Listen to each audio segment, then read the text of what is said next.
কেন নামাজ পড়ো না ভাইয়া? এই বাপ, মুসলমানের বাচ্চা, কেন নামাজ পড়ো না? ছেলেরা আমার, কেন নামাজ পড়ো না? কেন নামাজ পড়ো না? মালিক আর কেমনে বললে নামাজ পড়তে?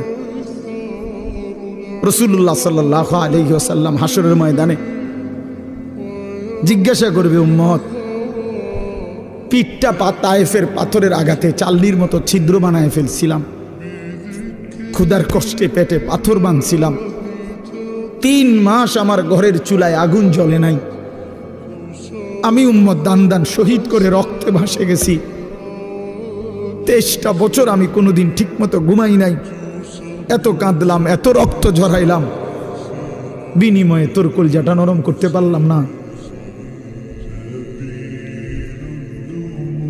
তোর দিলটা নরম করতে পারলাম না উম্মত। আমি আর কত কাঁদলে তুই আমার কথা শুনতা? আমি আর কত রক্ত ঝরাইলে আমি নবীর কথা মনে পড়তো? বলেন, কি বলবেন ভাই? বলেন,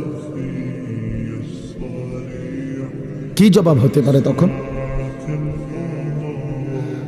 আল্লাহ